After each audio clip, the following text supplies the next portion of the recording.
Hello, bienvenue à vous dans cette nouvelle vidéo. Aujourd'hui je fais mon bilan mensuel perte de poids et je vais partager ça avec vous. Donc je vais commencer à regarder mon évolution en termes de résultats. Est-ce que j'ai perdu du poids? Qu'en est-il au niveau de la composition corporelle? Des mesures, des photos aussi pour comparer l'évolution de ma silhouette. Puis je referai un petit point sur le mois passé, les objectifs que je m'étais fixés, si j'ai réussi à les tenir ou pas, quelles leçons j'en ai tirées et surtout qu'est-ce que j'envisage pour la suite. Donc on commence par les résultats au niveau de la balance. Au niveau du poids, ce n'est pas un bon mois, j'ai repris 800 grammes, c'est pas catastrophique, on va dire que j'ai frôlé le pire parce que j'étais quand même montée jusqu'à 94,5 kg la semaine dernière, donc ce mois-ci, hein. Et je sais pourquoi, je vous expliquerai tout ça après. Donc pas de perte de poids ce mois-ci. Au niveau de la composition corporelle, en tout cas d'après ce que m'indique ma balance connectée, c'est pas fameux non plus. Au niveau de la masse musculaire, on notera une petite reprise légère de 0,4% puisque mon taux est passé de 51,8% à 51,4%. Au niveau de la masse grasse, je suis passée de 45,4% à 45,8%, donc pareil, 0,4% de reprise. Et au niveau de la masse hydrique, on note aussi une légère diminution de 0,3% puisque je suis passée de 39,5% à 39,2%, donc rien de fameux. Maintenant, ça reste une balance connectée. Est-ce que c'est complètement fiable ? On peut voir qu'il y a de quoi se poser des questions finalement parce que j'ai perdu quelques centimètres quand j'ai pris mes mesures. Alors rien d'extraordinaire non plus, mais je note 1 cm en moins au niveau des cuisses, 2 cm en moins au niveau de la taille et 3 cm en moins au niveau des hanches, autour de bas-ventre, quoi. Donc au total ça fait 6 cm de moins par rapport au mois dernier. Ça remet en question la composition corporelle et en même temps sur les photos, quand je regarde le avant-après que je vous mets, du coup, hein, je vous laisse observer de vous-même, mais clairement, moi j'ai l'impression d'avoir gonflé. Pourtant, il y a plein de gens qui m'ont dit, notamment dans mes séances de sport, entre le début et après, moi je l'ai partagé dans le vlog, je vous remontre ici, par exemple sur un exercice, j'ai pu constater que j'avais fait de bons progrès quand même en sport. J'ai un corps qui est plus fort, plus tonique, j'arrive un peu plus à faire certains exercices qui étaient particulièrement difficiles au début, donc il y a même pas un mois de ça. Et là clairement je vois que j'ai évolué et c'est vrai que j'ai l'impression que ma silhouette elle a aussi changé. Pour autant quand je fais mon avant-après mensuel, que j'essaie vraiment de faire dans les mêmes conditions, donc avec la même tenue, avec la même distance au niveau de l'objectif, je le fais toujours au même endroit, j'essaie toujours de cadrer de la même manière parce que c'est assez facile finalement d'avoir des visuels trompeurs selon l'angle de prise de vue. Donc je suis assez mitigée sur la question, je ne sais pas trop si j'ai évolué au niveau de ma silhouette ou pas. Mais en tout cas, j'ai évolué au niveau de mes performances physiques et ça, c'est vraiment super.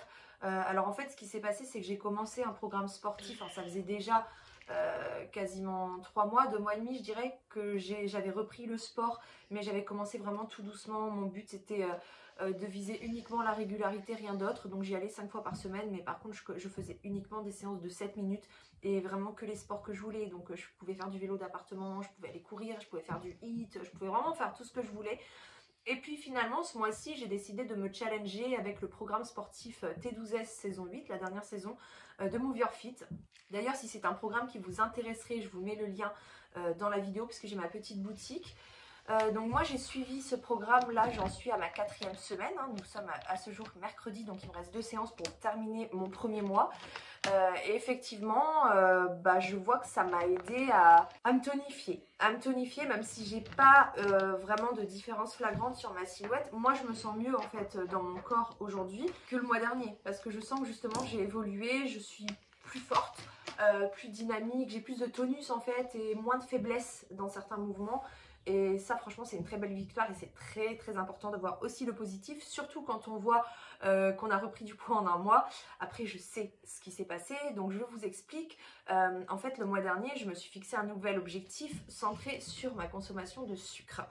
J'en ai parlé notamment dans les vlogs, hein, et donc j'ai commencé par me faire un petit sevrage de 3 jours, pas en enlevant tous les sucres, mais vraiment juste les sucres ajoutés. J'ai juste conservé les sucres naturellement présents dans les fruits, dans les aliments.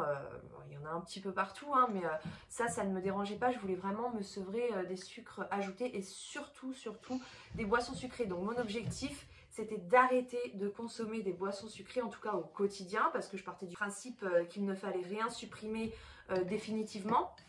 Mais rien qu'en supprimant au quotidien, finalement, ce qui s'est passé, c'est que j'ai été très frustrée. Ça a été très difficile pour moi, vraiment 3 jours. Je voulais même tenir plus et j'ai craqué, j'ai pas réussi. Et même dans ces 3 jours-là, il y a eu 2-3 petites gorgées de soda. Enfin voilà, un mini craquage. Mais sinon, j'ai tenu ces 3 jours et j'étais très contente de moi. En plus, j'avais des résultats vraiment très très rapides sur mon bien-être. Ce qui m'a surtout choquée au premier abord, c'est que j'avais un regain d'énergie, mais phénoménal. Vraiment, par exemple, j'ai toujours tendance à avoir un coup de barre, un gros coup de barre en fin de journée, souvent vers 18 h plus ou moins, par là. Et ce coup de barre avait complètement disparu. Je me retrouvais à cette heure-ci à déborder d'énergie, à être capable de faire une séance de sport. Alors que, enfin moi clairement je fais mon sport le matin parce que je sais très bien qu'arriver le soir, il y a 9 chances sur 10 que je n'arrive pas à me motiver pour y aller ou à me discipliner. Vraiment quand t'es naze et que t'as pas d'énergie, c'est chaud quand même de se mettre un petit coup de pied aux fesses pour aller faire sa séance de sport. Alors que quand c'est le matin, t'as encore de l'énergie, même si t'as pas une nuit optimale. En général, tu arrives à y aller. Mais quand tu débordes d'énergie parce que tu as arrêté le sucre, ça va tout seul. Donc j'étais super contente. J'avais l'impression aussi de voir une amélioration au niveau de ma peau. Je trouvais que ma peau était plus belle, plus éclatante. Et puis j'ai perdu du poids aussi. En 3 jours d'arrêt du sucre, j'avais perdu 1,3 kg. C'était hyper encourageant franchement, enfin je savais que j'allais reprendre ce kilo là dès que j'allais reprendre le sucre, parce que mon but ce n'était pas d'arrêter complètement le sucre, c'était surtout d'arrêter les boissons sucrées. Alors j'ai arrêté mon thé sucré du matin, d'ailleurs je vous parle de ça, je suis en train d'en consommer un là, c'est mon deuxième là, il est 15 h, j'en prendrai sûrement un troisième ce soir. Donc quand même, j'ai une consommation qui a bien diminué depuis et je ne prends plus le sucre directement le matin au réveil à jeun, parce que vraiment c'est ce que je faisais. En plus je déjeune pas le matin, donc je prenais juste du sucre en fait dans mon thé. Et c'est vrai que cette habitude-là, j'essaie quand même de la poursuivre. Donc voilà, je regrette d'avoir fait ce sevrage du sucre, mais j'ai arrêté de consommer mon thé sucré du matin. Je bois uniquement de l'eau parce que je mange pas non plus. Et finalement, ça m'aide aussi à être plus productive le matin, à moins me poser, parce qu'avant, il me fallait quand même 1 heure pour décoincer. Je l'avais partagé dans ma morning routine qui a bien changé depuis quand même, parce que y a des choses que j'arrivais pas à faire le soir, pas que le sport, plein de choses au niveau du ménage et petits trucs et tout. Et c'est vrai que maintenant que je ne prends plus ce thé sucré le matin, j'ai quand même plus d'énergie en début de journée. Maintenant, j'ai toujours mon coup de barre en fin de journée et je sais maintenant que c'est lié au sucre. C'est vrai que c'est dommage. Quand on voit tous les effets positifs, on se dit que on vivrait mieux sans tout ce sucre autour. Mais clairement j'y arrive pas, et ce qui s'est passé c'est que ça a enclenché en moi un léger retour, on va dire, des troubles du comportement alimentaire. J'ai eu des compulsions alimentaires, pas comme j'en avais avant, mais quand même je me suis retrouvée à rattraper tout le sucre que je n'avais pas consommé, et même plus en fait. Et je sais très bien que c'est parce que je me suis privée, je me suis frustrée, c'était vraiment pas facile. Et derrière, je me suis vengée en fait. Arrêter le sucre, c'est vraiment pas une chose qui est faite pour moi, ou alors il faudrait le faire plus longtemps. Et je pense que si un jour je m'attaque à ça, clairement je me ferai encadrer d'un professionnel de la santé, parce que toute seule je n'y arrive pas. Donc voilà, c'est pour ça que j'ai repris du poids en fait ce mois-ci. C'est parce que j'ai essayé d'arrêter le sucre que ça a été un véritable échec. Et du coup, comme je me suis vengée sur la nourriture après, et que dans une perte de poids on aura beau faire tout le sport qu'on veut, si l'alimentation elle suit pas, on reprendra du poids. Après le sport, c'est pas forcément juste pour la perte de poids que je le fais. C'est vrai que ça aide, et puis ça permet aussi d'avoir une silhouette un peu plus jolie, donc évidemment que ça je le veux, je le recherche. Mais si j'ai commencé le sport et si je continue, c'est parce que je ne peux que constater les bienfaits que ça a sur mon mental. Surtout que dernièrement, voilà, ça c'est vraiment le deuxième élément responsable, je dirais responsable entre guillemets, de ma reprise de poids ce mois-ci. Il y a eu l'arrêt du sucre, mais il y a eu aussi le moral. J'avais vraiment le moral en berne ces derniers temps. Là ça va mieux, mais j'ai passé un petit passage difficile. Je parle pas de ma vie privée sur les réseaux, mais c'est vrai que c'est passé pas mal de trucs. J'ai été attaquée de toutes parts, j'ai eu plein de trucs qui me sont tombés dessus, et ça n'a pas été facile à gérer du tout. Donc ça a joué évidemment, les émotions, c'est aussi quelque chose qui joue dans la perte de poids. Enfin, dans la perte de poids, dans les comportements alimentaires, surtout quand on a un passif de troubles du comportement alimentaire comme moi, et en tout cas un rapport à l'alimentation qui n'est pas complètement serein, quoi. Ouais, c'est compliqué, et en tout cas quand on a des troubles du comportement alimentaire, qu'on n'a pas une alimentation sereine, faut faire attention aux challenges du genre essayer d'arrêter le sucre. C'est vrai qu'il y a plein d'effets positifs, mais que ce soit pour le sucre ou pour toute autre chose, en fait, quand on se prive d'aliments, il y a toujours un effet rebond derrière. La frustration, c'est vraiment pas quelque chose de bon, en fait. J'aurais dû peut-être plutôt juste essayer de diminuer, peut-être juste arrêter mon sucre dans mon thé du matin, mais de faire un sevrage comme ça, c'était vraiment pas une bonne idée. Bon, après, ça m'a permis de voir que ça avait vraiment des effets positifs et qui se faisaient ressentir tout de suite en plus, hein, parce que j'ai pas eu besoin d'attendre pour ressentir les effets. Et dès que j'ai arrêté, je me suis sentie mieux. Bon, maintenant, je tiens quand même à rappeler aussi que j'avais essayé d'arrêter le sucre aussi il y a 2 ans de ça. C'est la deuxième fois que je me lance ce challenge. Et la première fois, ça s'était aussi terminé en échec, mais ça avait été pire que ça parce que je m'étais sentie très mal pendant la phase de sevrage. J'avais eu des migraines, des malaises, j'étais vraiment pas bien. Là, non, vraiment que du bien-être, que du bonheur, si ce n'est que derrière, j'ai rattrapé dans mes comportements alimentaires tout le sucre dont je m'étais privée et j'ai repris du poids, évidemment. Donc voilà, le moral aussi ne m'a pas aidée. Il y a eu beaucoup de tentations alimentaires en plus qui ne m'ont pas aidée non plus. C'est vrai qu'habituellement, je gère plus ou moins bien les tentations autour de moi. Mais quand on est déjà fragilisé, on est plus faible face aux tentations, clairement. Et dernier truc, c'est la culpabilité. Je me suis rendu compte à quel point la culpabilité pouvait être dévastatrice. Elle fait des dégâts. C'est un sentiment qu'il vaut mieux pas ressentir. Il faut vraiment essayer d'être bienveillant envers soi, surtout au niveau de l'alimentation. On a tous des craquages, on sait très bien que parfois on n'apporte pas forcément du bon carburant à son corps, on en a conscience et des fois on mange même au-delà de notre faim juste par pure gourmandise ou pour oublier son chagrin par exemple, et ça entraîne un sentiment de culpabilité qui est pas bon.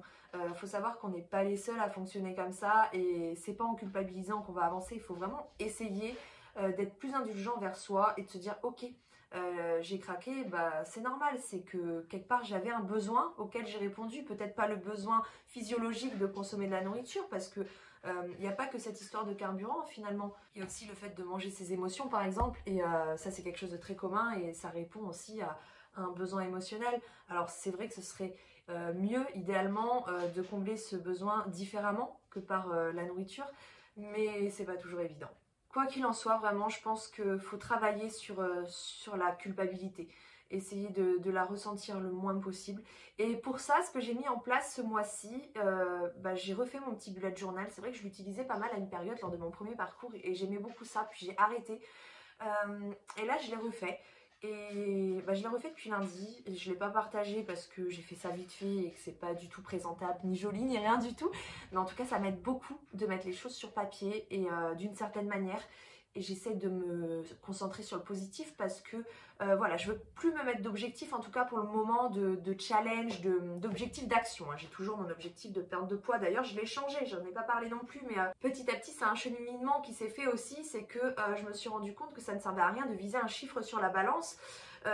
Pour autant, j'ai quand même envie de revoir les 77 kilos. Je pense que j'aurais besoin de perdre davantage de poids, vraiment si on regarde juste la question santé. Maintenant, quel est exactement le poids auquel je devrais être pour être dans mon poids idéal au niveau de la santé, mon poids de forme quoi. C'est compliqué de le deviner à l'avance, hein. Donc je sais très bien que quand j'étais à 77 kg, je rentrais dans un jean que j'ai acheté uniquement pour cet objectif perte de poids. Ça fait déjà 2 ans, j'en ai parlé dans le dernier vlog. Et du coup je me suis dit voilà, mon objectif de résultat maintenant c'est de rentrer dans ce jean. C'est tout, comme ça je me mets moins de pression avec la balance. Mais après par rapport aux objectifs d'action, en fait je m'étais dit ok, je me mets un objectif d'action tous les mois pour aller progressivement. Et en fait ça marche pas si bien que ça parce que vu que je suis quelqu'un de très perfectionniste et je le dis pas pour me lancer des fleurs, au contraire pour moi c'est vraiment mon pire défaut. Clairement c'est ce qui me handicape le plus dans ma vie, ce perfectionnisme à vouloir toujours faire les choses vraiment très très bien et avoir du mal à accepter l'erreur. Et du coup ce bullet journal m'aide à voir le positif et aussi à constater mon évolution. Je crois que j'ai vraiment besoin de ça. Je sais que ce qui me permet de rentrer dans un cercle vertueux dans ma perte de poids, c'est le sentiment de satisfaction, de fierté de soi. C'est très important. J'ai vraiment noté le truc le plus important, en tout cas pour moi. Et le bullet journal, ça m'aide en ce sens. Donc plus d'objectifs d'action ce mois-ci, si ce n'est de plus me prendre la tête, de remplir mon petit bullet journal avec tout le plan d'action de la perte de poids que j'ai partagé aussi sur Instagram. on le sait tous, hein, qu'est-ce qu'il faut faire pour perdre du poids? Être en déficit calorique, bouger un maximum, donc augmenter son NEAT, son nombre de pas, faire du sport, faire attention à son alimentation, boire suffisamment, dormir suffisamment, enfin il y a plein de choses en fait, hein. Mais on peut pas être parfait tous les jours et puis se concentrer sur un seul objectif à la fois, c'est aussi vouloir faire un objectif de manière parfaite. Parce que du coup tu te dis, oui mais si je me concentre que sur un seul et que je laisse les autres tomber, enfin je les laisse tomber plus ou moins, déjà je suis tentée d'aller quand même vers les autres parce qu'à un moment donné, l'autre jour j'étais motivée, je dis ah tiens j'ai envie de me relancer le challenge 10 000 pas par jour. Et puis finalement, ma motivation est retombée dès le lendemain, surtout quand j'ai vu que j'avais pas réussi à atteindre les 10 000 pas. Bref, non, je préfère garder en tête justement toutes les actions sur lesquelles je peux jouer, que j'ai notées dans mon bullet journal, mais en acceptant que chaque jour sera imparfait. Parce qu'on peut pas être parfait sur tous les plans, tous les jours. On peut pas tous les jours avoir dormi 8 heures de sommeil, avoir bien géré son stress, avoir bien mangé, avoir fait sa séance de sport, avoir fait ses 10 000 pas. Il y a plein de choses en fait. On peut pas être parfait tous les jours et justement le fait de noter dans le bullet journal, bah, ça me permet de voir quand même que même si là j'ai pas réussi, là j'ai réussi. Donc là il y a du positif. Ah oui, là aussi, c'est pas mal en fait. Donc voilà, je remplis maintenant tout ça dans mon bullet journal et je ne me prends plus la tête. Et là, je me sens clairement mieux et plus motivée aussi. Après, le moral va mieux, ça aide, on va pas se mentir. Mais en tout cas, c'est ce que j'ai prévu de faire aujourd'hui. Je vais plus me fixer de challenge à tenir sur un mois. Je ne vais plus me prendre la tête avec toutes les règles qu'il y a autour de l'alimentation. Et je ne vais plus non plus... je le redis, je l'ai dit dans le dernier vlog et je le dirai aussi sur Instagram parce que c'est hyper important. Je ne vais plus prendre en compte tous les conseils que vous me donnez, aussi bienveillants soient-ils, hein, je ne dis pas le contraire. Mais moi, ça me pousse à me challenger davantage, ça me donne envie d'aller explorer d'autres pistes. Je passe un temps fou à faire des recherches. J'ai déjà fait une formation entière sur la nutrition en naturopathie. Et au final, j'en suis toujours au même stade, je tourne en rond. Donc vous voyez, ça m'aide pas, je préfère rester focus sur mon objectif, accepter que chaque journée soit imparfaite. Et puis bah, même si je reçois plein de messages de droite et de gauche, voilà, je fais de la création de contenu dans la perte de poids, vous imaginez pas tous les conseils que je reçois tous les jours, les suggestions de lire un certain livre, d'aller regarder une certaine vidéo, etc. De suivre une certaine personne, un certain professionnel. Je reçois énormément de pistes de réflexion. Et en fait, bah je pense qu'il faut que j'arrête de me laisser tenter, de me laisser influencer. Voilà. Ici, c'est moi l'influenceuse, hein, ok. Blague à part. Je me considère pas influenceuse, plutôt créatrice de contenu parce que c'est vrai que je passe quand même du temps à créer du contenu. Donc c'est quand même une activité aujourd'hui dans ma vie. Mais non, c'était une blague. Mais c'est vrai que je me laisse quand même influencer par tout ce que vous me proposez. En tout cas, ça me donne envie d'aller rechercher, ça me rend curieuse. Et après, ça me donne envie de me challenger. Et c'est trop pour moi en fait, c'est trop, je me mets déjà assez de pression moi-même, je suis déjà trop exigeante envers moi-même je pense, et voilà, je préfère plus me prendre la tête, m'enlever toutes ces règles que je m'imposais, juste me concentrer sur ce plan d'action, et puis noter au jour le jour pour visualiser un petit peu où est-ce que je progresse, me concentrer sur le positif, et voilà, c'est tout. Donc ce bilan est terminé, je vous retrouverai du coup le mois prochain, j'espère avec un bon bilan aussi parce que bah, je vais attaquer le deuxième mois là, de mon programme sportif. Bah, en espérant que l'alimentation ça aille mieux du coup en m'enlevant toute cette charge mentale, hein, cette restriction cognitive. Ouais, vraiment c'est pas bon. Bref, tout ça pour vous dire que je suis pleine d'espoir. De toute façon, vous me connaissez bien, je pense maintenant depuis le temps. En tout cas pour ceux qui me suivent depuis le début, je suis quelqu'un de déterminé et je n'abandonne jamais. Voilà, sauf si je me rends compte que c'est pas ce que je voulais, mais la perte de poids, je pense pas qu'un jour j'aurais plus envie, que je serais là en mode bon, je m'en fous, je peux reprendre mon poids. Non, je tiens quand même à ma perte de poids, c'est très important pour moi. Alors c'est vrai qu'il y a eu plein de fois où j'ai failli abandonner et dans ces moments-là, je me pose une seule question. Pourquoi est-ce que tu as commencé? Si les raisons pour lesquelles j'ai commencé sont toujours valables, c'est que je dois continuer mes efforts, c'est tout. Donc je n'abandonnerai pas. Et celui qui n'abandonne jamais finit par y arriver. Voilà. Aujourd'hui, je suis motivée, j'ai juste envie de rester focus sur mes objectifs et d'avancer au jour le jour en essayant de ne pas culpabiliser, en essayant de me concentrer sur le positif, en étant plus indulgente avec moi-même et en acceptant que chaque jour soit imparfait. tout simplement. Voilà, donc je vous retrouve le mois prochain pour le prochain bilan et dimanche prochain pour le prochain vlog. Portez-vous bien, force à vous pour vos objectifs, on n'abandonne pas, on va y arriver la team fit. Allez, bisous. The future is now.